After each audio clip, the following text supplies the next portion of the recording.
I sit on the Ohio Judicial Conference chairperson as a committee, and I was asked by our Supreme Court Justice at the time whether I would be interested in sitting on the task force for the death penalty task force. At the time, I wasn't quite sure why the chief had sought me out. I knew her, but I also, being involved down in some of the conferences, I wasn't quite sure. And when I asked her why she reached out to me, she said to me, well, you've been a judge for, at that time, 7 years, and you have handled 6 capital murder cases where the death penalty could have been handed down in those 6 cases, which was a shock to her that someone just taking the bench in 7 years had 6 capital murder cases. I then went to my colleague at the time and said, that the chief had reached out to me, and I said I knew that Judge Donnelly was compiling some statistics about the death penalty and some of the concerns that he had sitting as a jurist. And so I mentioned it to Judge Donnelly, and he reached out and said to the chief as well, if you're interested in having me, I also have this interest. And so the two of us then were asked to collaborate on the death penalty task force. So that's how we find ourselves before you. And what we want to do is share with you our experience over the 3 years of the death penalty task force, what each of us did and what subcommittees we sat on, and then some thoughts about Cuyahoga County and a little bit of where we've moved, some of the involvement that Judge Donnelly and I got involved with Mr. Keith and his brother. We'll share a little bit of that situation with you as well. So I thank you for having us. We'll get an opportunity. If you didn't have, there's a couple handouts. If you didn't get it, we try to pass them out. A couple handouts that we'll probably share with you as well. But I thank you for having us. All I'll say is, look, we're not in our county, right? So we're not looking for any votes. But I think it shows you that the importance of the task force and what it meant to us, and making sure that there's an opportunity that we on the task force are out speaking about it, so others can then get a little energy and see if they can move some of the recommendations. As judges, we can't do that. So we can't be out making points and trying to push agendas. And so all we wanted to do is share with you our experience on the task force, and so we thank you for having us. I mentioned to you 6 cases relatively quickly in 6 years, or 7 years on the bench. I became what they called the resident expert judge in handling death penalty cases. Because when I got my first death penalty case, I'm a little bit of a A-type personality, and so I created binders and folders, because the main concern that Judge Donnelly and I are taught as judges is death is different. And because there's a death penalty in Ohio, we treated cases, and we were taught and trained as judges that when we handled a death penalty case, we should handle it differently because we have someone's life at stake. So when we went down to judges training class, we were taught death is different. So it resonated with me when I had my first case, and so I methodically took my case. I created journals and books. I made sure that I was at every turn making sure that I was looking to that individual who was accused, who stood to have his life taken from him, to make sure I was protecting his life and making sure that I was following the rules according to the law. And what I began to gather was a way of handling a death penalty case. I was getting them frequently. And for me as a new judge on the bench, I thought every other judge in the state of Ohio was having the same situation, a lot of death penalty cases. And I began to ask my colleagues, well, some of the older judges, how many death penalties have you had? To this one judge, and he said, well, I've been on the bench 22 years, I've had 1. And I said, wow, I'm on my 3rd, I'm on my 4th. So, and I began to ask questions around the state of Ohio to all the judges. As I told you, we would visit down in Columbus. And then I began to realize that not only is death different, and we should be looking at it that way as a judge, death was different in Cuyahoga County. and very different that you see the stats here. I look down and I recognize all of my names, Reginald Clement, Samuel Reed. If you go to the very last page, this is the one Judge Donnelly's speaking of. If you look at the last case, or the second last case, there's defendants, when you see the letter A, B, C, D, E, F, G, all of them are my case. All of them were charged with the death penalty because of a murder. And all of them came into my court with the death penalty specification. As the judge mentioned, it means that the state is going to proceed. Somebody looked at all of these defendants on one case and said all of them should get the death penalty. Now, what I had learned as I was getting wiser as a judge, into my years of experience, that the process was more likely being used as a tool to get a plea bargain, as opposed to an actual worst of the worst case, where the death penalty, as the judge said in the factual notation in Noble County, was it Knox County, we wouldn't want to tell you about that case. And if you read about it, you probably wouldn't sleep tonight. And maybe that is the worst of the worst. But this case was not the worst of the worst case. And if you actually look at it, not one of them went to trial. The yes that appears in the column means they all took a plea bargain. And yes, I put 3 of them on probation. When you see, or 4 of them on probation, 3 years of community controlled sanction, that means probation. So 4 of those, of the 7, were on probation. The others accepted some responsibility. At some point I gave them life without parole or life with parole. So LWP at the end means life with parole. They would have to serve the 28 years before they would be eligible for parole. So Judge Donnelly's correct. What became apparent to us is that something was wrong with the way the death penalty was handled in the state of Ohio.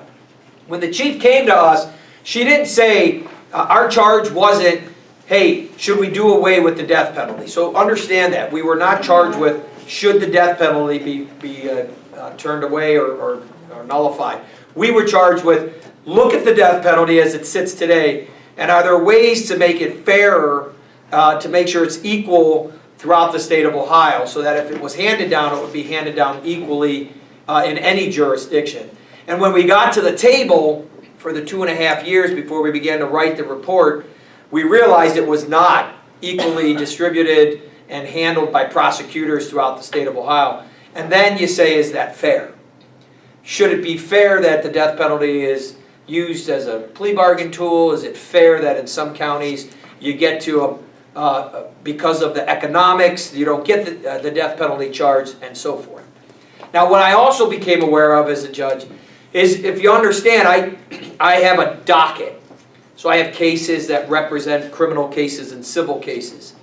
That docket that I took over 11 years ago was another judge's docket until that time it was created. So if you take my case that are on my docket, even though they've been completed by another judge, some of those cases may come back to me as a judge through what's called an appeal process, or a motion for a new trial when new evidence is found.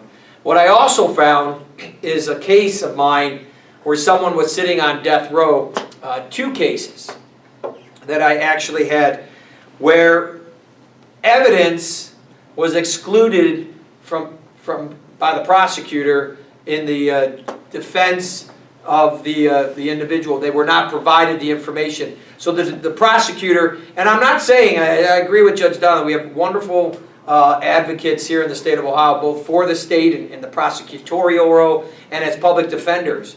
But in this case, in these 2 cases I had, there was this pattern of withholding evidence against individuals that were sitting on death row. One such that I, set that individual free 2 years ago. I received criticism from all over, not only here in the state, but outside the state of Ohio.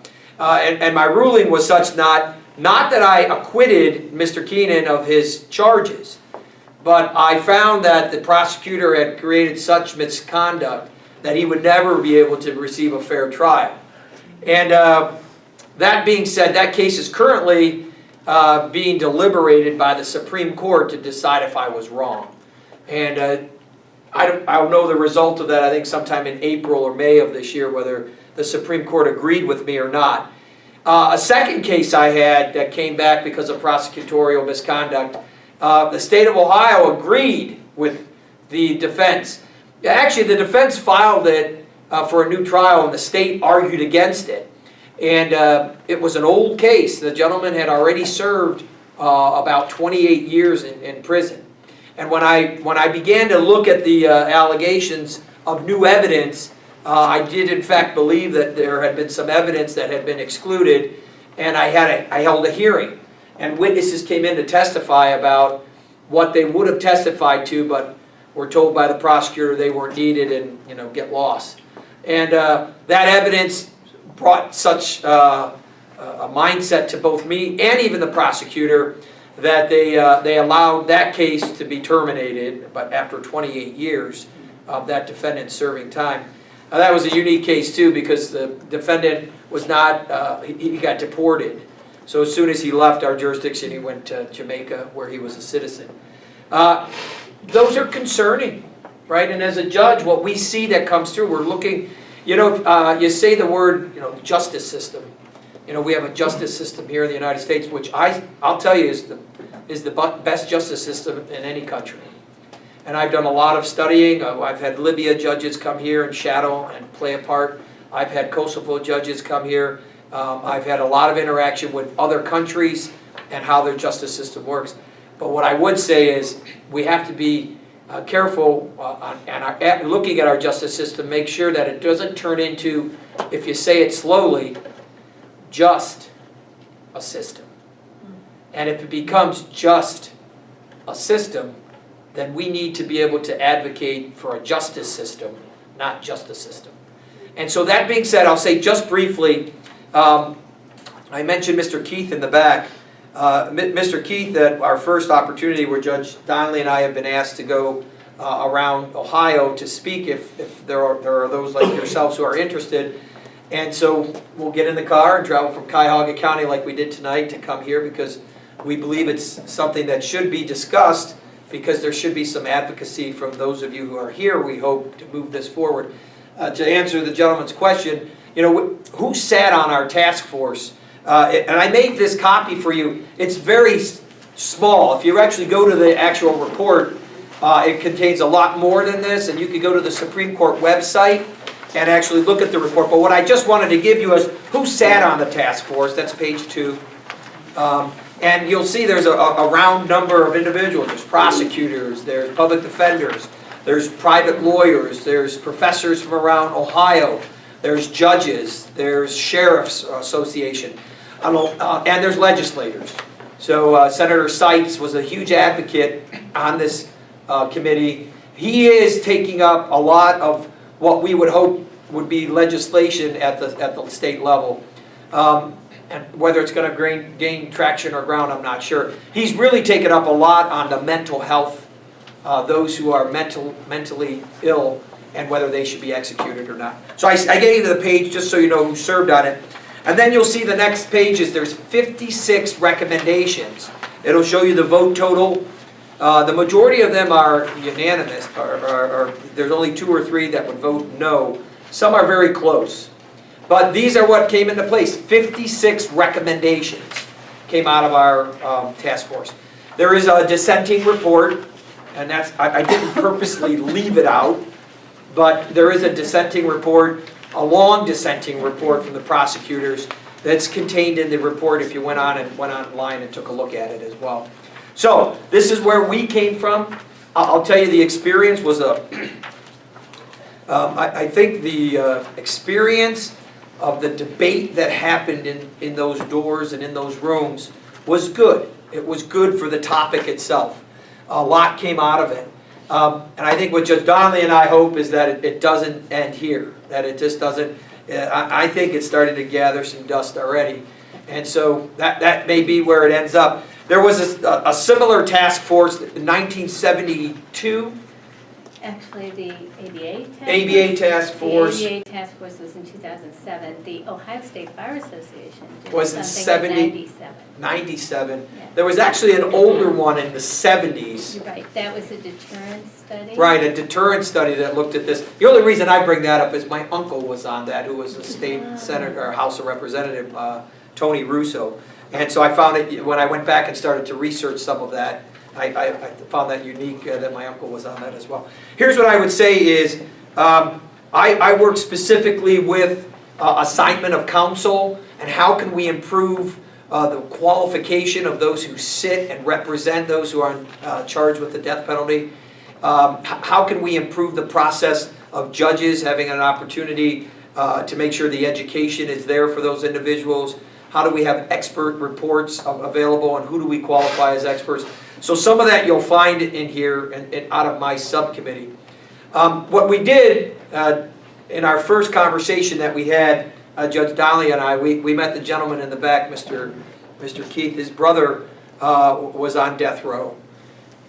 13 days from execution.